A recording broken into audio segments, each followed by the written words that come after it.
আসসালামু আলাইকুম ভিউয়ার্স। তো যেখান থেকে আমার এই ভিডিওটি দেখছেন, আশা করি ভালো আছেন, সুন্দর আছেন, সুস্থ আছেন।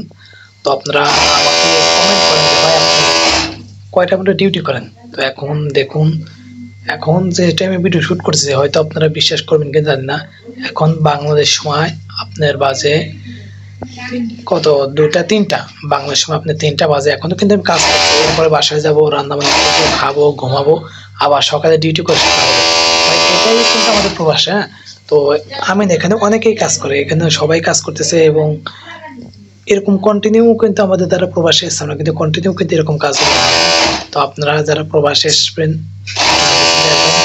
প্রবাস কিন্তু সুখের জন্য না। হয়তো আপনারা ভাবছেন যে প্রবাস অনেক সুখ আছে, সুখ এটা ভাই কপাল।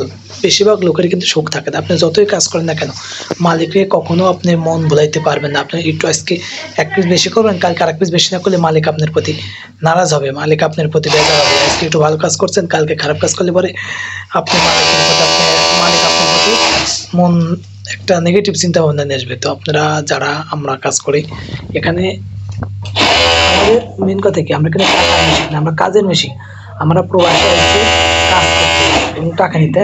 তো যারা আমরা প্রত্যেকেই প্রবাসে থাকি তারা জানে যে প্রবাস কত কষ্ট। প্রবাস কিন্তু সুখের জায়গা না। এখানে আমরা প্রতিদিনই কন্টিনিউ এরকম চলে। একসময় বাংলাদেশ ছিলাম, আপনারা হয়তো যারা আমাদের নিজস্ব লোক এই ভিডিওতে দেখেন, বাংলাদেশে কিন্তু পরিশ্রম করেছি, কিন্তু এত পরিশ্রম করিনি। প্রবাসে আসলে প্রত্যেকের পরিশ্রম করতে হবে। আপনি যতই পরিশ্রম করেন না কেন, মালিকের মন বলতে পারবেন না, মালিকের আপনি মন করতে পারবেন না। আপনি আজকে কাজ করবেন, কালকে কাজ করবেন, স্পিডে কাজ করবেন, মালিক কত ভালোবাসবে। দেখেন একটু স্লো কাজ করবেন, মালিক আপনাকে দেখতে পারবে। আমাদের সত্যি কথা বলতে কি, প্রবাসে অনেক কষ্ট হয়, অনেক কষ্ট। কিন্তু আমরা মনে চাইলেও কিন্তু দেশে যেতে পারি না। কি জন্য বলেন তো? একজন প্রবাসী জানে যে কত টাকা দেওয়ান, আমি কত টাকা খরচ করেছি, আপনারা সবাই জানেন।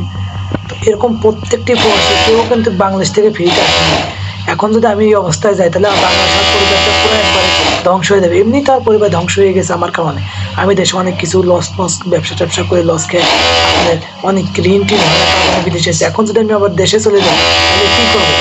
এত কষ্টের পরেও যখন পরিবারের কেউ আপনার বলে যে কী অবস্থা, আমরা কিন্তু সবসময় হাসি মুখে বলি আলহামদুলিল্লাহ ভালো আছি, তোমরা কেমন আছো। আমরা কিন্তু কোনো সময় বলি না যে আমরা এখানে যে কষ্ট করে আছি আমরা এখানে থাকতে পারছি না। অনেকেই আছে আমি দেখছি প্রবাসে কান্নাকাটি করে, খুব কান্নাকাটি করে, কি এমন পাপ করছি যে প্রবাসে আমি আইছি।